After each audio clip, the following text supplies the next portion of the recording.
제목 좀 넘겨주세요. 주제로. 네. 시작. 주님의 은혜. 주님의 은혜라라고 정해봤습니다.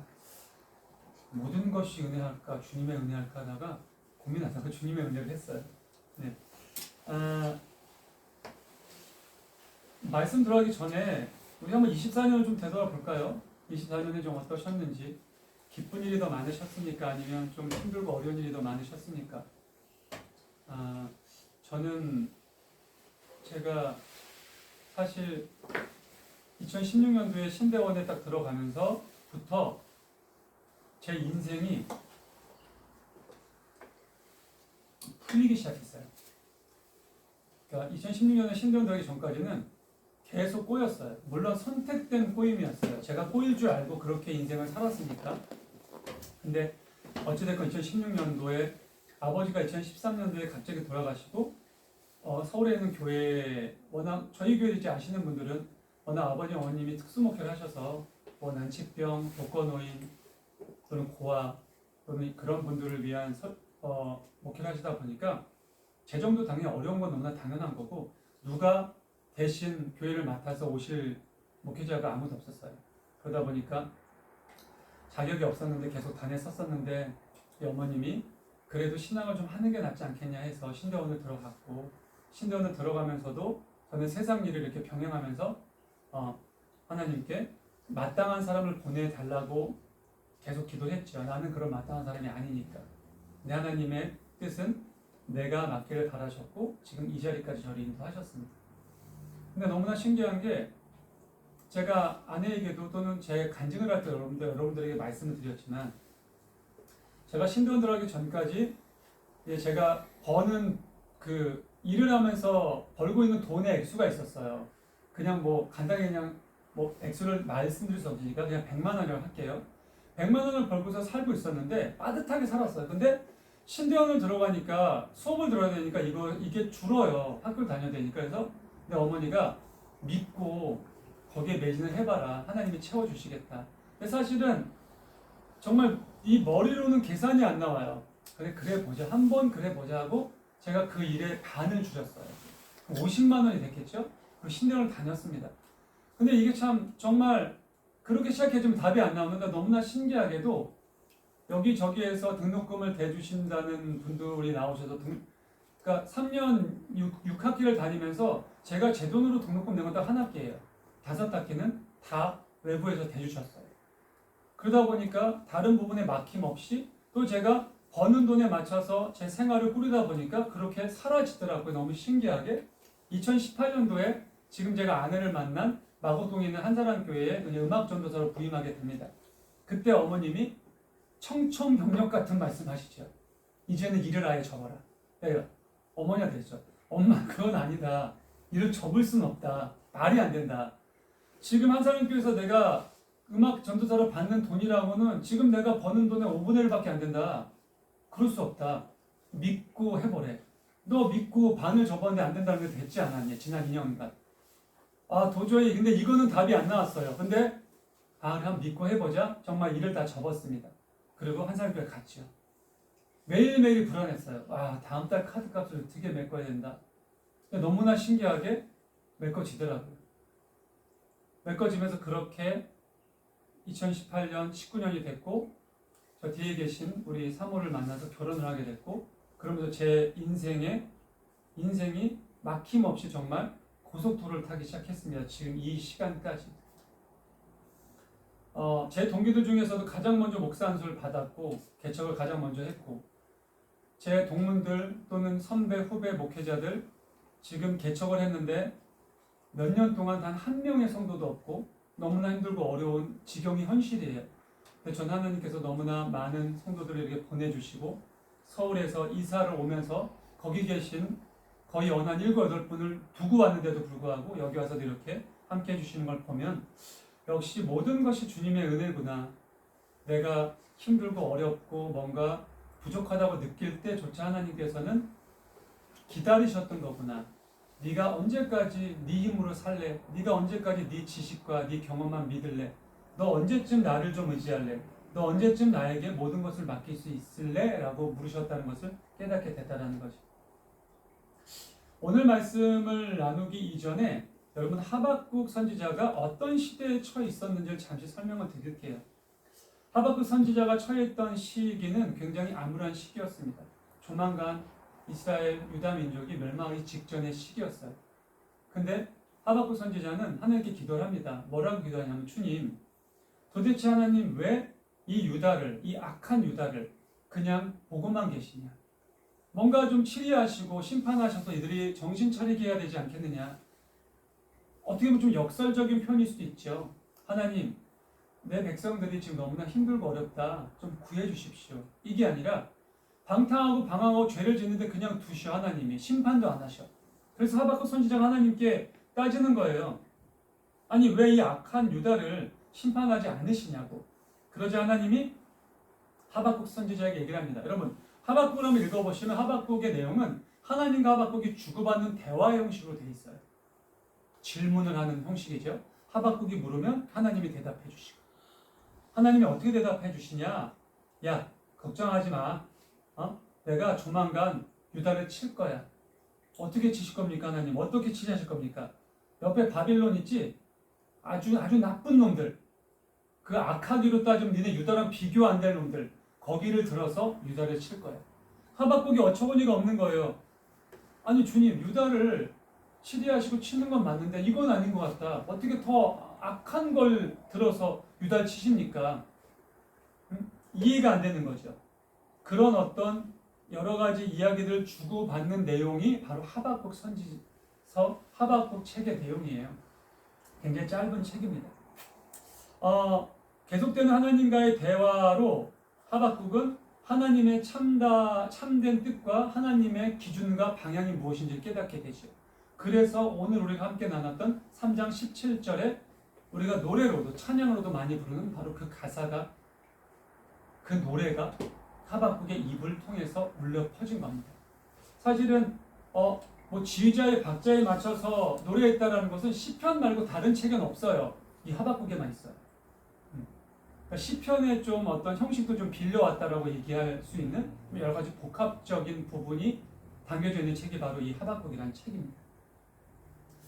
처음에 그는 이 상황 자체가 굉장히 힘들고 어렵고 답도 안 나오고 그러다 보니까 하나님과 대화하는 속에서도 의심도 많았고 혼돈도 많았고 그러다 보니까 이것저것 뭐 답답하니까 질문을 던지는 거예요, 하나님께.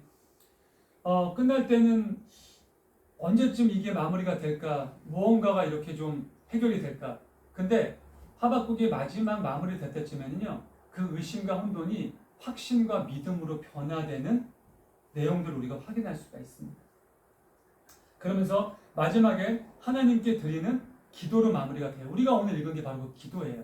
노래가 기도거든요, 여러분. 그러면서 어떻게 보면은 근심은 예배로 승화됐고 두려움은 믿음으로 승화되며 공포는 신뢰로 바뀌었고 절망은 희망으로 바뀌었고 또는 비통한 어떤 그러한 상황은 경배로 바뀌게 되죠. 질문으로 시작됐지만 질문은 어떤 질문이었어요? 답답하고 어떻게 보면 하나님이 왜 이렇게 일을 안 하시는지 불만이 가득한 질문이었어요. 근데 그 질문이 나중엔 감탄사로 바뀌게 됩니다. 왜라는 질문은 누구라는 답으로 해결되죠. 왜 이런 문제들이 있는 겁니까? 왜 도대체 이러한 상황이 처해집니까? 그런 질문에서 어떤 것이 바뀌느냐, 여러분? 누가 이 모든 것을 주관하고 계시는지, 그리고 누구를 통해서 이 모든 것이 해결될 것인지를 확신하게 되는 겁니다. 누가? 하박국 선지자가. 그래서 오늘 이러한 노래를 하는 거예요.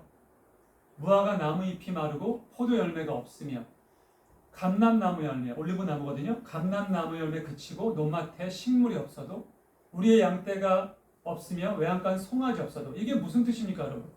지금 우리로 치면 여러분, 우리가 차도 없고 일할 장소도 없고 내가 힘도 없고 돈도 없고 집도 없고 절도 없고 어떻게 보면 저 지하철역에 가면 노숙하는 그 노숙자들 신세예요. 그 신세인 거예요, 지금 하박국이.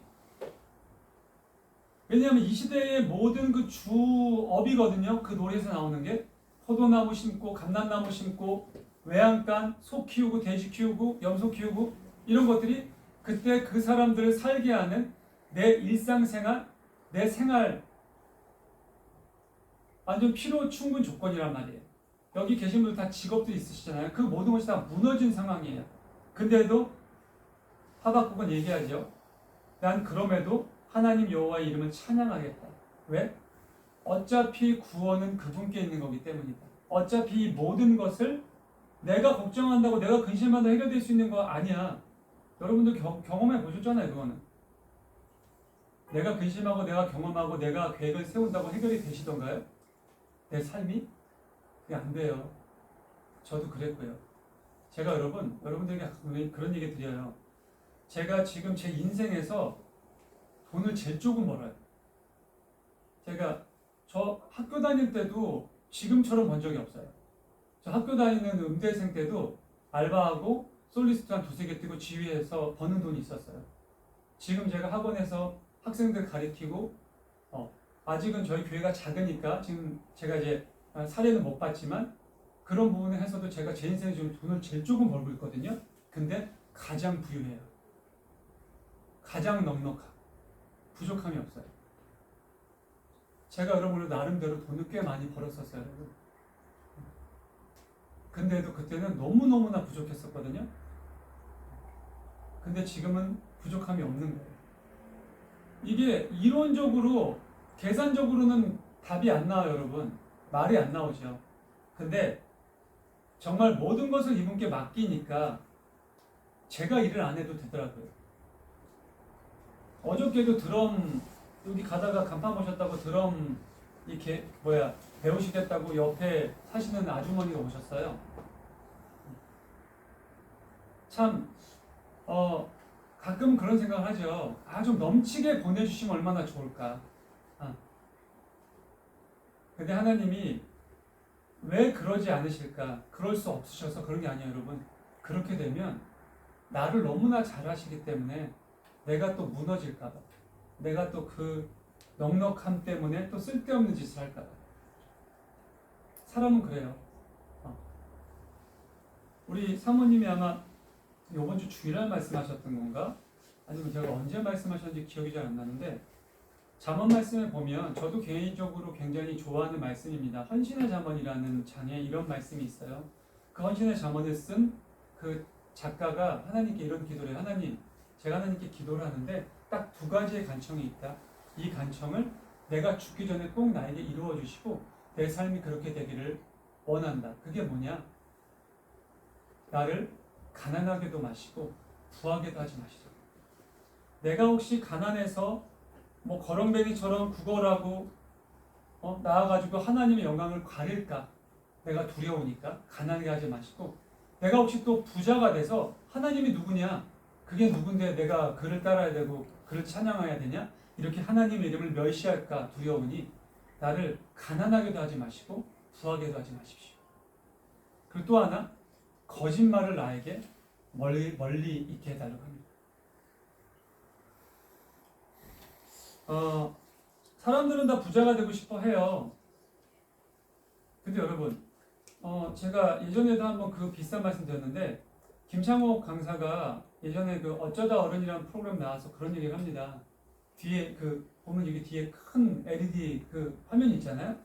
그날 김창옥 강사가 패널들에게 던진 화두가 뭐였냐면, 잘 사는 거였어요. 딱 써있어요. 잘 사는 거. 그러면서 그래요. 여러분, 혹시 여러분, 잘 사는 게 뭔지를 아시냐? 그러니까 누군가가 뒤에서 부자 그랬나 말까? 누가 그래서 부자라고? 그러니까 어떻게 보면 김창옥 씨는 누군가가 부자라고 얘기할 줄 알았나 봐요. 그러면서 여러분 죄송한데 부자는 잘 사는 게 아니라고. 부자는 돈이 많은 거지 잘 사는 건 아니라고. 정말 여러분 어마어마한 얘기예요. 어마어마한 얘기. 부자는 돈이 많은 거죠. 여러분 절대 잘 사는 건 아니에요. 저는 돈이 많은데 못 사는 사람을 너무나 많이 봤거든요. 돈은 많아요. 근데 못 살아. 못 산다는 게 뭐예요? 안 행복하다는 얘기예요. 여러분, 어차피 우리 인간의 궁극적인 목적은 행복이에요. 행복을 이루기 위해서 살아가는 거예요. 그 행복을 이루기 위한 방법은 사람마다 다르죠. 그렇죠? 마찬가지잖아요. 네. 누군가는 매달 명품백 하나씩 사면서 그렇죠? 스포츠카 타고 멋들어진 남자들 바꿔가면서 사는 어떤 그런 여성들, 그게 자신의 행복일 수도 있겠죠. 누군가는 내가 가난하더라도 내가 지금 하고 있는 어떤 이 내 가업을 잘 이어서 뭐 일본처럼, 또는 우리나라는 좀 없는 것 같아 사실은. 일본이나 독일처럼 대대손손 가업을 이어오면서 우동집 가면 막 100몇 년 막 이렇게 된 데 있잖아요. 그렇게 조그맣고 소박하지만 거기서 행복을 느끼는 사람들도 있고요. 행복의 기준은 다르지만 어찌됐건 인간이 잘 사는 것, 잘 산다라고 하는 것은 너 행복하니? 정말 너한테 묻는 거 아니야. 본인 스스로한테 물어보시면 돼요. 거울 보고 너 행복하냐? 2024년, 2025년 1월 1일 지금 이 순간 너 행복하게 살고 있니? 스스로한테 대답해서 행복한 것 같아. 그러면 여러분 그게 잘 사는 거예요. 아니 남들이 부러워하면 뭐해? 좋은 차 끌면 뭐해요? 좋은 회사 다니면 뭐하냐고. 내가 죽겠는데, 내가 행복하지 않는데, 내가 기쁘지 않는데 삶이 그냥 빛 좋은 개살구지야. 그렇잖아요. 하박국은 오늘 하나님과의 대화 속에서 그걸 깨달았어요. 아, 내가 판단하고 내가 기준하고 내가 방향했던 게 다 아니었구나. 왜 이런 일이 벌어졌는지가 중요한 게 아니구나 지금. 도대체 왜 나한테 이런 것들이 벌어질까? 누군가가 얼마 전에 자신의 인생이 잘 안 된다고 교회를 안 다닌다고 그랬대요. 내가 교회를 정말 하나님을 믿어봤더니 하나님을 믿고 나서부터 자기 인생이 잘 꼬이더래. 막 안 풀리더래. 아닌 것 같더래. 그럼 그도 뭘 찾은 거예요? 하박국처럼 어리석은 질문만 한 거예요. 아니 주님, 내가 하나님 믿었는데 왜 제 인생이 이래요? 뭐 때문에 제가 이렇게 꼬이는 거예요? 왜를 물어보면 여러분 답은 없어요. 왜를 물어보시면 안 돼요. 뭘 찾으셔야 되는지 알아요, 여러분? 내가 어떤 상황 속에 있더라도, 내가 지금 누구를 만나고 어떤 환경 속에 처해 있더라도 내가 왜 이렇게 됐지를 따지기 이전에 그 모든 것을 다 극복하시고 다 무시한다고 할지라도 뭘 생각해야 되냐? 누가 여기에서 나를 건져줄까 생각하셔야 돼요. 어떤 분이 어떤 능력으로 나를 구원해 주실 수 있을까? 하박국은 그걸 깨달은 거예요. 그렇기 때문에 걱정을 안 하는 거예요. 처음엔 하나님께 막 따지다가 마지막에 하나님께 찬양을 드린 거야. 무화과 나무잎이 마르고 포도 열매 없어도 상관없다. 감람나무 열매 그치고 논밭에 식물이 없지만 그것도 개의치 않겠다. 네? 우리의 양떼가 없고 외양간 송아지 없고 집도 절도 없지만 괜찮다. 왜? 나는 하나님 우리 만군의 주 여호와 그분 이름 하나만으로 즐거워하련다. 나는 그분의 이름을 영원히 찬양하겠다. 그렇게 고백합니다. 말씀을 마무리하죠. 사랑하는 성도 여러분, 24년에 우리의 자세는 어땠습니까? 하나님을 향해서요. 하나님의 백성이라 하나님의 자녀라고 얘기하면서 하나님보다는 세상을, 교회보다는 내 직장을, 또는 사랑을 주기보다는 나의 어떤 이득을 좀 더 챙기고 어떻게 보면 조금 더 손해보지 않으려고 하고 그러지 않았나 한번 우리의 삶을 좀 되돌아보시길 바랍니다. 하나님은 우리에게 그렇게 말씀하시죠. 제가 아까 영은 성도랑 점심을 같이 먹을 때 제가 그 얘기를 했어요. 법화경에 보면 이런 말이 있어요. 미워하는 사람은 너무 자주 봐서 괴롭고 사랑하는 사람은 자주 못 봐서 괴롭다. 그러니 너는 미워하는 사람도 만들지 말고 사랑하는 사람도 만들지 마라. 그게 법화경에 있는 얘기 중에 하나예요. 어떻게 보면 그러니까 불교의 그 원심 자체는 결혼도 안 하는 거고 또 어떤 만물을 좀 동일하게 바라보는 걸 수도 있겠죠. 근데 우리 예수님은 뭐라고 말씀하세요, 여러분? 원수까지 사랑하라고 하세요. 원수까지. 여러분 원수까지 사랑하려는데 우리가 사랑하지 못할 존재가 어디 있습니까? 그렇죠? 근데 저도 그래요, 사랑 여러분. 나는 원수까지는 못 사랑했어요, 솔직히. 근데 아직까지는 저도 이 단위에 있고 목회를 하고 있지만 아직까지 저도 원수까지는 우리 아내도 알아요. 뭐가 딱 터지면 제가 입에서 누구 이름이 딱 나가요. 이런 씨. 내가 그러면서 아직도 내 고소장을 아직 접수 안 하고 있어. 사기 고소 공소시효가 10년이 아직 7년 남았거든요. 3년 전에 제가 사기당했잖아요. 아직 7년 남았어. 가지고 있어. 얘가 숨었어요. 다 감추고. 근데 바보 같은 게 인스타에 떴어. 저한테 사기치고 도망간 친구가 카톡 숨기고 다 숨겼는데 어느 순간 인스타에 떴어요. 그러니까 얘 바보 아니야? 아, 인스타에 뜨는 건 몰랐어? 몰랐던 거지. 그래서 연락하려고 그랬어. 잘 지내니? 너 지금 제주도에 있더라? 얼마나 화들짝 깜짝 놀랄까요? 하나님이 우리에게 바라시는 건 바로 그런 거예요, 여러분. 세상 나를 모르고 나를 멸시하고 나를 무시하는 세상과 버타고 사는 사람들이 하는 것 수준으로 해서는 안 돼, 너희들. 그렇게 해서는 나의 자녀가 될 수 없어. 원수까지 사랑하고 누가 오리를 가자고 하면 심리까지 가지고 겉옷을 벗어주면 속옷도 벗어주고 오른밤을 때리면 왼밤도 내밀어. 그래야지 너희가 구원에 이룰 수 있어라고 말씀하십니다. 25년은 우리가 억지로 그렇게 하는 해가 아니라 정말 우리가 하나님과 교제하고 하나님과의 무너졌던 어떤 관계나 어떤 그런 시간들이 있으셨지만 회복되고 또 우리 영혼 청년처럼 이제 온전하게 신앙생활을 새로 시작하기로 세례받고 다짐했으면 좀 더 한 발 성숙할 수 있고 또 영혼 청년이 기도하는 게 부모님의 구원이거든요. 그 부모님 어떤 그런 기도의 제목들이 있으실 거예요. 그런 기도 제목 하나하나가 모두 다 이루어질 수 있기에는 참 짧은 시간이니까 한 가지 기도 제목이라도 이루어질 수 있게. 다만 이것만 인정하세요, 여러분. 방법과 시간과 계획은 하나님이 하시는 거예요. 계획은 우리가 세우죠. 하지만 결정은 하나님이 하십니다. 그것을 여러분들이 깨달을 수 있기를 간절히 소망합니다. 여러분 하나씩